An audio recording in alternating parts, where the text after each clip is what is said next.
Assemblyman Zohran Mamdani has just exposed a massive corporate welfare fraud scandal connected to JPMorgan Chase CEO Jamie Dimon, with billions of taxpayer dollars allegedly funneled through opaque state tax loopholes and backroom deals. The powerful titan of Wall Street may finally be facing real consequences. Mamdani vows justice as shocking details emerge. Will the city's corporate elite finally face accountability? Watch as Mamdani reveals the corruption that could change everything. It started with a single foil response. At 6:43 a.m. on a stormy Monday morning, Assemblyman Mamdani sat alone in his cramped Albany office. Rain tapped against the window like a ticking clock. A dedicated legislative aide, pale with exhaustion, had just dropped off a plain box containing hundreds of pages labeled only "Redacted JPMC Tax Incentives." Mamdani opened it slowly. Inside were hundreds of documents, heavily censored memos, internal bank ledger printouts, and wire receipts. Buried proof of a massive money trail involving New York State's Economic Development Corporation, USAID EDC. The agency, once trusted with supporting small businesses, had instead funneled billions through complex tax-exempt bonds and shell real estate deals. The trail didn't end in Albany. It twisted its way right back to a name he often spoke aloud: Jamie Dimon. Billions in taxpayer dollars vanished. Money that should have gone to repair crumbling NYCHA public housing and fund fare-free bus service, funneling through job creation incentives and luxury development groups. Mamdani leaned back, stunned. His heart pounded, not because he was surprised, but because he had finally found it, the truth they tried so hard to bury. He looked up, eyes narrowed. They lied to the working people of this city. He picked up the phone. "Get me the tenant leader from Queensbridge. Get the transit advocates. Tell them everything's about to change."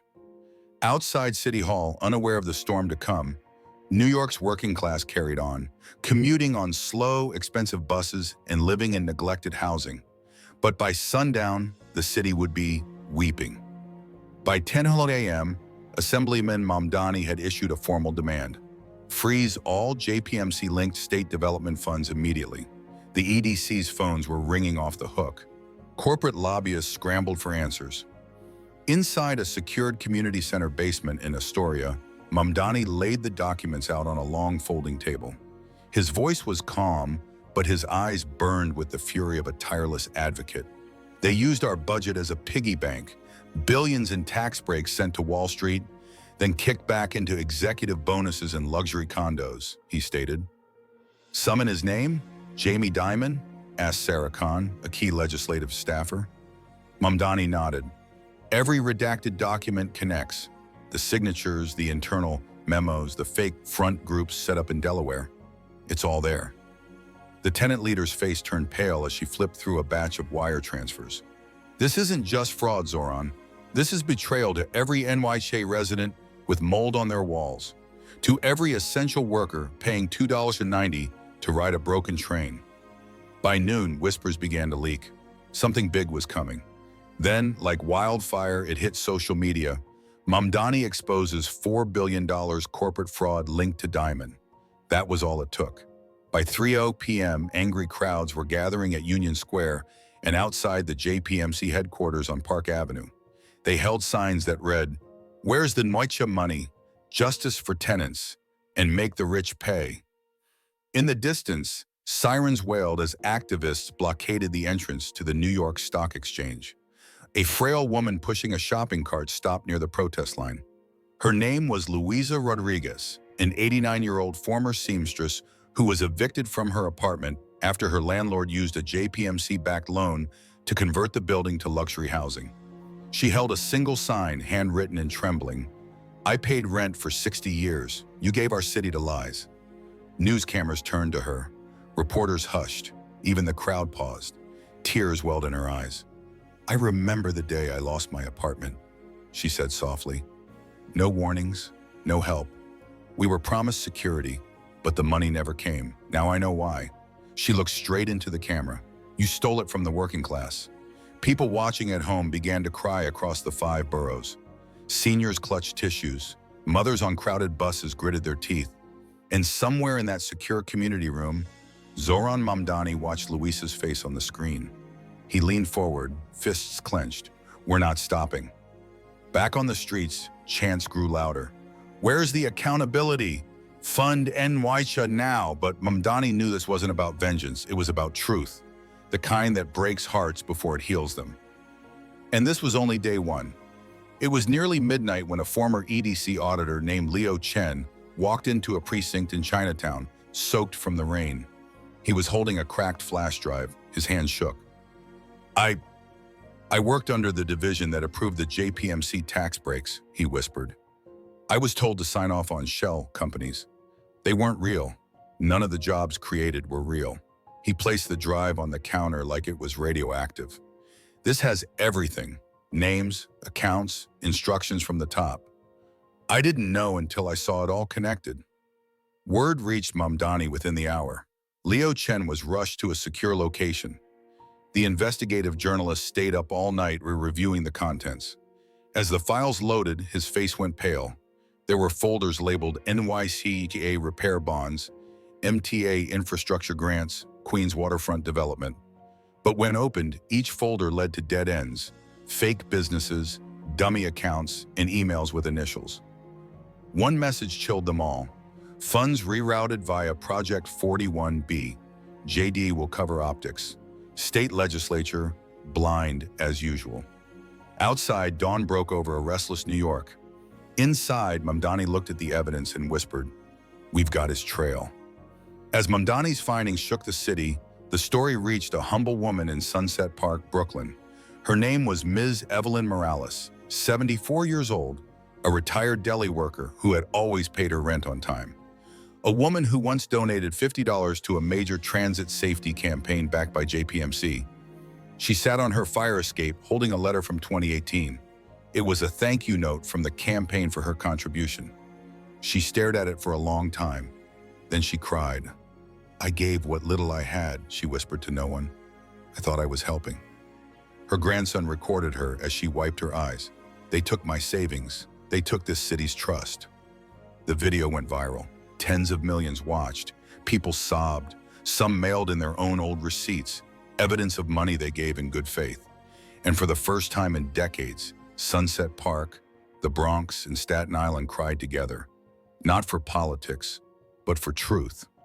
Back in his office, Mamdani saw Evelyn's video and tapped the desk gently. "Let's show them all," he said, voice steady. "Let's show them what was stolen." By Wednesday morning, the State Assembly chamber in Albany was in chaos. Assemblyman Mamdani had just submitted a classified sealed report to the Ethics Committee. A few names were redacted, but one was not: Jamie Dimon. Gasps echoed down the hall as Assembly members read the summary aloud. Behind closed doors, one member ran from the room in tears. Another slammed a folder shut and stormed out. Mamdani was watching from his office with his staff. "This is bigger than the Coke loophole," muttered the lead staffer. But Mamdani said nothing. His face was grim. He wasn't celebrating. Across New York, the protests grew louder. Not angry, but mournful. Families brought photos of loved ones who died in apartment fires because the funds for NYCHA repairs were funneled into fake corporate relief programs. On the assembly floor, a lone voice shouted, "Why hasn't he been subpoenaed? Why are we still protecting Wall Street?" No answer came. The camera panned to one older state senator quietly crying into his hands. This wasn't a scandal anymore. It was a heartbreak. And it had only been 3 days. In a small NYCHA development in the Bronx, Rachel Kenny, a single mother of 3, sat on the floor of her dimly lit living room. Her youngest son was asleep on her lap. Her rent bills were scattered around her like fallen leaves. Rachel had once applied for an NYCHA program that promised emergency lead abatement assistance for her children. She was told the funding had run dry. That same year, her infant daughter suffered severe neurological damage from lead exposure. Now, years later, she was watching Assemblyman Mamdani on TV, holding up evidence that billions had gone missing under diamond-linked corporate tax schemes, the exact amount that would have covered the NYCHA repair backlog. She dropped the remote. Her knees buckled. "They lied," she whispered. "My baby." They let her suffer. The next morning, she wrote an open letter and posted it online. It read, "To the ones who stole from us, may God forgive you. because I never can. Her post was shared 18 million times in 6 hours. People didn't just want answers now. They wanted justice for Rachel, for her son, for the child who may never fully recover. And back in Albany, Mamdani read Rachel's letter with glassy eyes. "This is why we fight," he said. In a small NYCHA development in the Bronx, Rachel Kenny, a single mother of 3, sat on the floor of her dimly lit living room. Her youngest son, Caleb, was asleep on her lap. Her rent bills were scattered around her like fallen leaves. Rachel had once applied for an NYCHA-supported program that promised emergency lead abatement assistance for her children. She was told the funding had run dry. That same year, her infant daughter suffered severe neurological damage from lead exposure. Now, years later, she was watching Assemblyman Mamdani on TV, holding up evidence that billions had gone missing under Dimon-linked corporate tax schemes, the exact amount that would have covered the NYCHA repair backlog. She dropped the remote. Her knees buckled. "They lied," she whispered. "My baby. They let her suffer." The next morning, she wrote an open letter and posted it online. It read, "To the ones who stole from us, may God forgive you, because I never can." Her post was shared 18 million times in 6 hours. People didn't just want answers now. They wanted justice for Rachel, for Caleb, for the baby who may never fully recover. And back in his office, Mamdani read Rachel's letter with glassy eyes. "This is why we fight," he said. Jake Ellison had been a trusted investigative reporter for a major New York City paper for 22 years. He had covered major corruption trials, financial crises, even 9/11. But nothing hit him like this. For over a decade, he'd been told to ignore the rumors about how corporate tax loopholes were crippling the municipal budget. Every time he tried to dig deeper, his corporate editors shut him down, citing sensitivity with major advertisers like JPMorgan Chase. But when Rachel's letter went viral, Jake broke. He walked off set mid-broadcast, ripped off his mic, and turned on his phone camera. The video he uploaded shook the city. "I was told to stay silent, to protect profits, to avoid mentioning Dimon or the Manhattan elite by name. But I've seen the reports now. I saw that baby's lead results. I saw the tenant crying. And I'm done being quiet." His voice cracked. He wiped his eyes. "Assemblyman Mamdani, if you see this, thank you for not giving up. We owe you. I owe you." The video shattered records. Jake's inbox flooded with confessions from other New York journalists, some afraid, some inspired. And across the 5 boroughs, something was changing. Not just hearts, but the courage to challenge the elite. The 4th day began with a silent drive in an unmarked MTA van. Mamdani sat in the back seat, eyes fixed on the folder in his hands. They were on the way to a secure safe house to meet someone who refused to go public. He was a mid-level manager at a Dimon-controlled real estate trust, a staffer had said. "He's scared, but he knows everything." The van pulled into an underground garage in downtown Brooklyn. Mamdani was escorted into a cold concrete room where a man in his 60s sat with a trembling cup of coffee. "Assemblyman," the man whispered. "I was there when they set up the Opportunity Zones scam." He slid a thick binder across the table. "Fake infrastructure contracts, the same offshore shell companies over and over. We were told to approve them for investor relations. Dimon's initials are on many of them." Mamdani opened the binder and saw it, signature after signature, the JD initials in the margins, authorizing the diversion of funds meant for affordable housing conversions. He didn't smile. He didn't speak. He just whispered, "This time the truth won't be buried." Outside, millions lit candles in peaceful protest for lost futures, for broken transit systems, for a city that finally dared to look behind the curtain of Wall Street. And the clock kept ticking. Back in a cramped studio apartment in Queens, 10-year-old Elijah Romero sat beside his mother's makeshift bed. She had worked 2 jobs as a cleaner and still couldn't afford the treatment when her rare lung condition returned. They had once applied for an NYC Housing Preservation and Development, HPD, rental assistance grant through a Dimon-backed community investment fund. They were told she didn't qualify.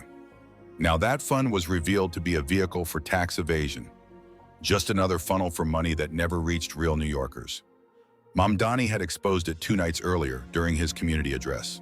He held up receipts and wire records showing how a charity housing trust had received over $68 million, yet never built or subsidized a single home. Elijah clutched a drawing he made. A crumbling NYCHA building, a heart, and the words, "Why did they lie?" A neighbor found him crying by the lobby vending machines that night. She shared his story on a tenants' rights page, and within hours it had touched millions. Across the city, community centers posted photos of empty food pantries, spaces that could have saved lives if the money hadn't been stolen. And when Mamdani saw Elijah's picture, he stared silently at the screen. Then he stood. "We're going to honor every life they ignored," he said, "and we're just getting started." In a storefront church in Harlem, Pastor Reggie Holmes stepped up to his pulpit on Sunday morning. He was usually calm, steady, but that day his hands trembled. Behind him was a display of photos, elders from his church who had passed away, many without proper housing or heat during brutal winters. They had applied for aid through a diamond-endorsed faith grant tied to the corporate community giving fund. They never received a single dollar. Now the truth was public. The money never existed. Pastor Reggie looked out at the congregation. Mothers, veterans, children in old shoes. "I told you to have faith in their promises," he said, voice cracking. "And I was wrong. They used the church to rob you." He fell to his knees and he wept. The entire congregation joined him in tears. Outside, protesters knelt with candles. That moment was aired live on national television. And when Mamdani saw the footage, he didn't call for vengeance. He called for revival. "We're not just exposing lies," he said in a press briefing. "We're rebuilding trust, one truth at a time." And for the first time in years, New Yorkers believed him. A letter arrived at Mamdani's office, no return address. It was from a former MTA bus driver named Michael Henley, who had served the city for 30 years and returned home to find his pension slashed. He'd applied for a financial hardship grant through a program that the MTA supposedly funded under Jamie Dimon's influence on the Capitol Board. He got nothing. The letter read, "They said there was no money left. I drove a broken bus for 3 years, knowing the fare hikes weren't going to fix anything. I watched my coworkers struggle. I don't blame you, Assemblyman. I thank you. You said what no one else dared to say. You uncovered what nearly broke my family." Folded inside was a patch from his old MTA uniform. The Assemblyman held it in his hand for a long time. He didn't speak. He just quietly placed the patch on his desk beside the New York City flag. Then he called a press conference. "This isn't about politics anymore," he said. "It's about people. And I will not stop until every single truth is brought to light." Across the city, transit workers lit flags outside their depots. They weren't just standing with Mamdani, they were standing with the truth. It was Thursday afternoon when a quiet man named Douglas Franks, a former construction worker, stood outside the State Assembly building with a folded MTA safety vest in his arms. He didn't shout, he didn't chant, he just stood still, tears rolling down his cheeks as the crowds passed him by. People asked him who he was waiting for. "My daughter," he said softly. Her name was Madison. She was a civil engineer working on a bridge repair project. She believed she was helping fix our city. Then the funding vanished. Safety protocols were cut. She didn't make it out. He looked down at the vest. "I never got answers. Now, maybe I will." A Mamdani staffer quietly walked over, took his story, and handed it straight to the Assemblyman. That night, Mamdani held a press conference. He paused mid-speech and lifted the folded safety vest. "This is for Madison, and for every New Yorker betrayed by lies hidden behind a smile." The camera zoomed in on his face, and even the hardest critics paused. Something had shifted. This was not just politics anymore. It was a spasm of pain, and the whole country felt it. As news of Trump's findings reached international airwaves, something unexpected happened. Haitians began protesting in the streets, not against Trump, but against the fraud that had stolen hope from their country. For years, dozens of Haitians held up signs that read, "Where did the money go? We trusted Clinton. No food, no medicine, just photos." Local journalists revisited a village Clinton had once toured with cameras and speeches. The promised school was still unfinished. The new hospital was just a shell. No beds, no doctors. One woman named Marie, a teacher, stood in front of the ruins and held her baby. She promised us help, we got nothing. But now your president has told the truth, and we thank him. The footage aired live in the US. People sobbed watching it. For years, the world believed those donations had helped. Now they saw the truth, and it was empty. In the Oval Office, Trump turned to Pam Bondi. Get our team to Haiti. Real help, real doctors, no press, no politics, just action. For the first time in years, the people of Haiti prayed, and they included Donald J. Trump in those prayers. The fifth day of this storm brought something rare: silence in the Senate chamber. President Trump had delivered a private 400-page supplement to lawmakers. Documents from the whistleblower, emails, bank transactions, and photos of unused aid shipments left to rot. It was undeniable, but not everyone was ready to face it. A heated exchange broke out. One senator shouted, "This will destroy careers." Another stood and fired back, "It already destroyed lives." The room fell quiet again. Senator Marshall from Kentucky stepped forward, a man whose district had suffered when USAID refused to fund flood recovery efforts. "I lost 3 schools, 2 clinics, and a church," he said. "And now I find out it was never about us. It was about her." He held up a photo of students learning in a flooded trailer. "I'm voting to move forward with public hearings. The American people deserve the truth." Cheers erupted outside the chamber. Protesters wept.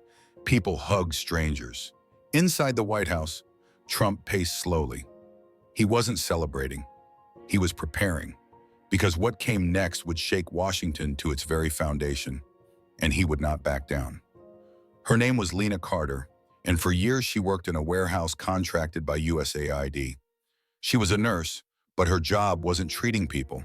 She was told to pack boxes, thousands of boxes labeled medical supplies, Clinton program. But the boxes were empty. She thought it was temporary, a mistake. But it happened again and again. Then one day her supervisor warned her, "Don't ask questions. These shipments are for the press." When Lena saw Trump on TV holding proof of the fake clinics and false aid claims, she collapsed in her kitchen. She knew it wasn't just a scandal. It was real, and it cost lives. That night, she called the White House tip line. The next morning, she was sitting across from Kash Patel and Pam Bondi, shaking as she handed over photos she secretly took over the years. Photos of stacks of boxes labeled with fake logos and staged for media.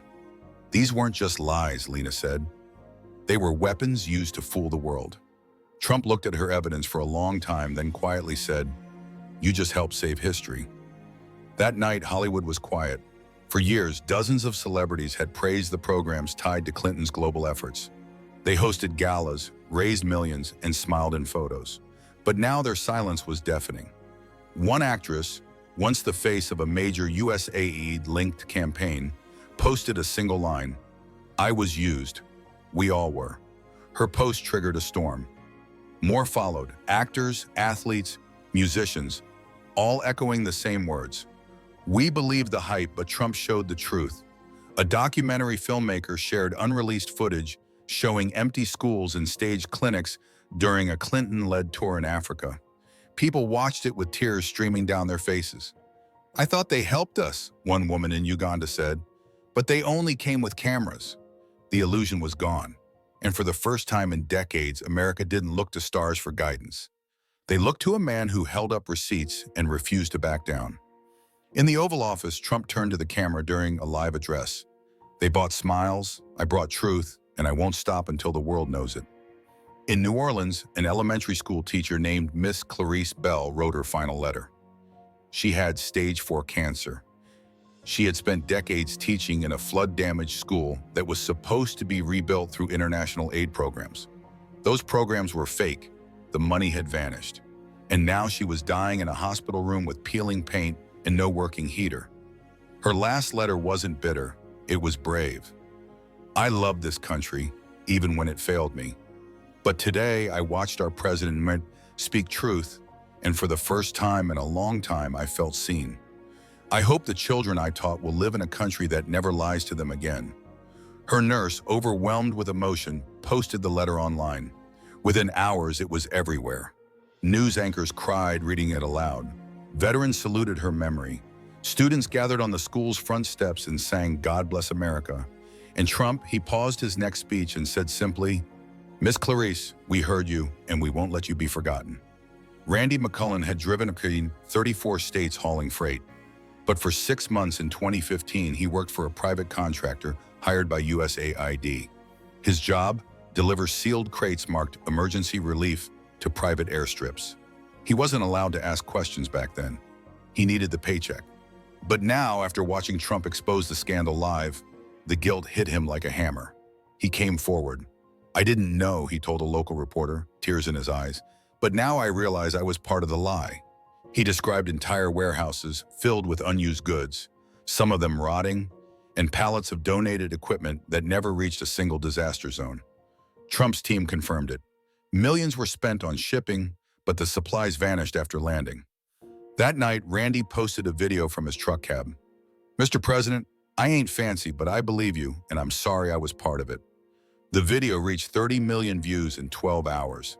Americans cried watching it, not just for Randy, but for themselves, because many had once believed the same lie. In Philadelphia, a shelter for orphan children had once been promised a new building, funded through a Clinton-backed USAID initiative. The blueprints were unveiled, ground was broken, cameras rolled. Then nothing. No bricks, no staff, no funds, just silence. The children stayed in a crumbling, overcrowded facility with broken toilets and leaky ceilings. But now, as Trump revealed the fraud day by day, those kids were finally being heard. A young boy named Devin, only 8 years old, wrote a letter in blue crayon. "Dear Mr. Trump, we sleep on the floor. We don't have heat. They said we would get a new place, but they lied. Thank you for telling the truth." Trump received the letter that evening. He stared at it longer than any intelligence report. He turned to his chief of staff and said, "Build them the home. Use my salary if you have to. Don't wait for Congress. Just do it." When the news broke, thousands of Americans offered to volunteer, donate, and rebuild. The truth had broken their hearts, but Trump's action began to heal them. It was Friday night. A benefit concert was planned in New York. Ironically, one that had once raised money for one of the fake Clinton aid programs. But when the band stepped onto the stage, they didn't play. The lead singer, eyes wet, held a paper in his hand. It was a U.S. grant report, signed, stamped, approved, for a music school in Kenya that never existed. He held up a photo of a dirt lot.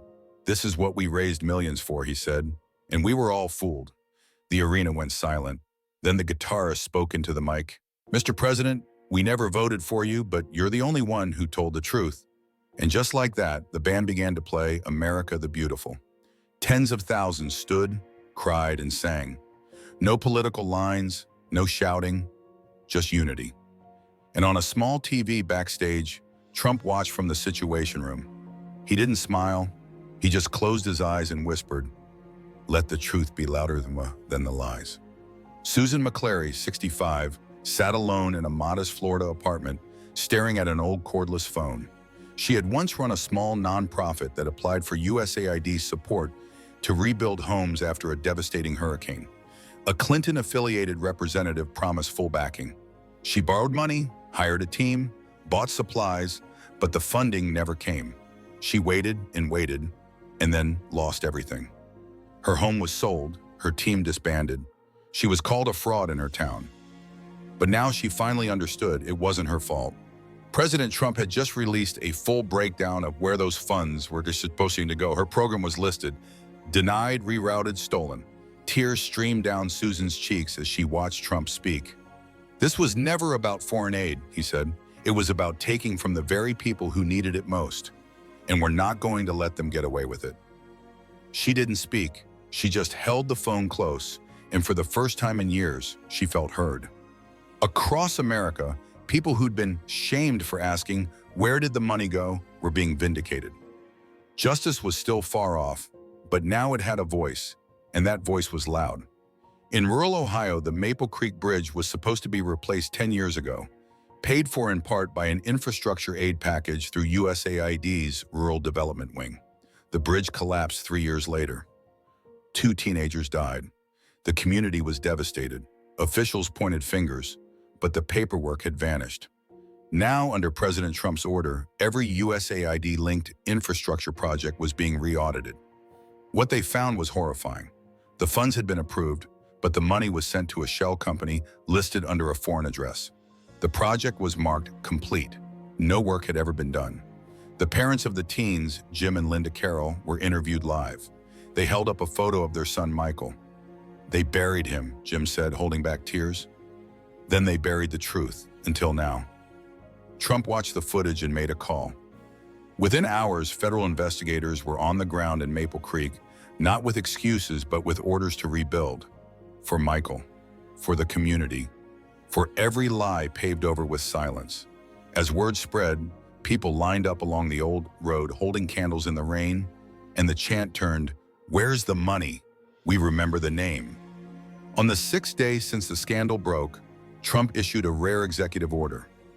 All federal flags were to be flown at half-staff for 24 hours, not for a celebrity or a politician, but for the forgotten victims of the USAID fraud. The announcement stunned the nation. Some wept. Others called into radio shows just to say thank you. In nursing homes, war veterans saluted the flag through trembling hands. In classrooms, children asked, "Why are we remembering today?" And teachers told them the truth. Across the country, news anchors fell silent as the moment of reflection began. President Trump stood alone outside the White House at sunrise. He looked up at the flag as it dropped to half a staff. He didn't speak. He didn't need to. Because for the first time in a long time, America was mourning the unseen. The lives lost, not to war, but to deception. And for the first time, the world saw a president who didn't just promise justice. He honored the pain that others had buried. In Central Park, someone noticed a folded letter taped to a bench. No name, no envelope, just 5 pages handwritten in shaking script. A jogger picked it up and began reading. By the second paragraph, he was crying.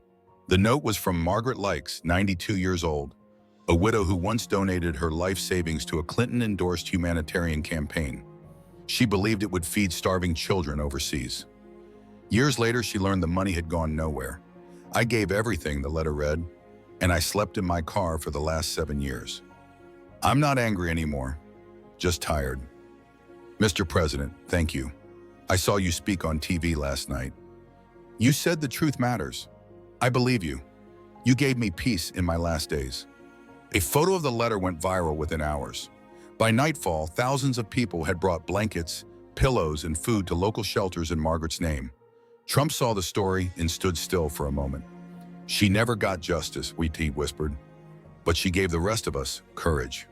And across America, hearts shattered again. In an abandoned USAID field office in Maryland, a construction crew was gutting the building to make space for a new veterans center ordered by President Trump.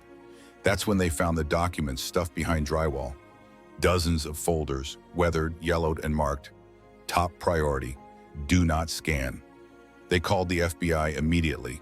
Within hours, Trump was handed a secure summary.